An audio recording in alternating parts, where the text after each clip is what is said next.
Yeah, it's been, well, this is an incredible opportunity to speak to I think, over 1,000 CUPE Ontario members. What I did was I brought word from the federal scene that the Carney government, while still popular, is putting in place transformative changes in this country, from going all in on AI to looking at the labor code to maybe attack the right to strike, to these major projects that sideline Indigenous rights and environmental consultation, to removing all climate action policies in Canada to get Danielle Smith her pipeline. It's called flooding the zone.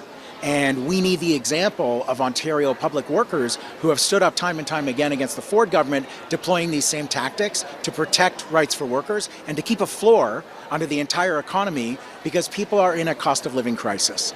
And in a cost of living crisis, you need more wages to be able to pay these insane prices for everything. Only the power of unions can lift the floor for everybody in society, and that's why the NDP is the party of workers.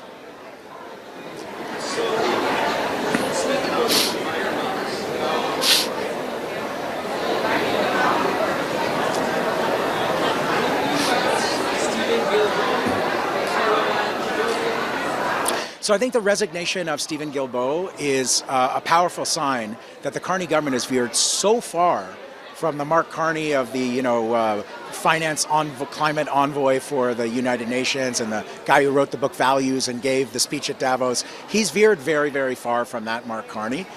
He has dismantled every single piece of climate action policy in Canada in order to facilitate a pipeline just a couple of years after we built one for Alberta and for the oil industry at the cost of over $34 billion. Steven Guilbeault could not sit in that caucus anymore in good conscience, and that's a sign of how far the Carney government has diverted from any kind of meaningful climate action. In fact, they're going in the wrong direction. We have a policy in the federal NDP that we don't believe in floor crossing. We believe in the democratic will of the people. So if you want to change parties, that's no problem. You resign, you run in a by-election, and you run for another party. In some cases, people can sit as independents. That's legitimate too. And maybe we might sit close to you in the House of Commons, but that's not the same as welcoming a person from another party into our party.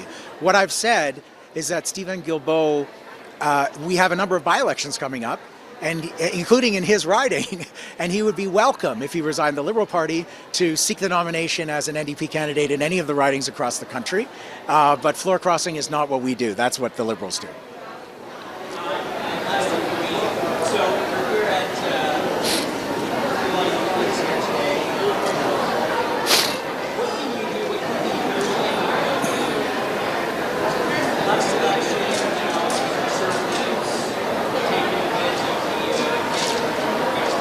Yeah.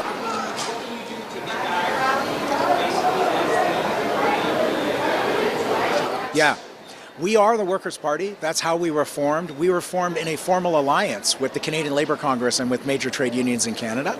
And it is true. We've lost touch with some of our working class base. And Pierre Poilievre has been very skillful at harnessing the legitimate rage of people at the incredible unfairness of the cost of living emergency in this country and how people are working, taking second and third jobs, and still can't make ends meet. The problem is, while the Conservatives are talking about that issue, the only solution they have for anything is cut taxes, cut taxes, cut taxes. I checked my grocery bill last time I went shopping. It was almost $300 for groceries, and there was $3 of tax. So except for a few ready-to-go meals and rotisserie chickens and stuff like that, there's barely any tax on food. That cannot be the solution to a cost of living crisis being driven by, in many ways, by the price of groceries. Because we have 5 big grocery giants in this country. Gale and Weston is worth $20 billion.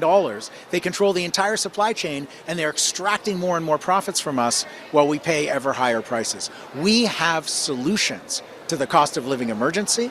It's called the power of public ownership, like the public bank in Alberta, the public auto insurance in Manitoba and British Columbia, and our public option for groceries, which would cut the price of groceries by 35 to 45% for Canadians across the country. And before you think this is a radical idea, the U.S. Armed Forces Commissary, not exactly like a socialist outfit, has been providing public groceries to 8 million service members and their families for decades. So these are reasonable, inexpensive policy solutions that would actually fix the cost of living crisis that Canadians face. And that's how we're going to get back the working class, by proposing what we should actually do about it and putting forth common sense solutions that would actually work.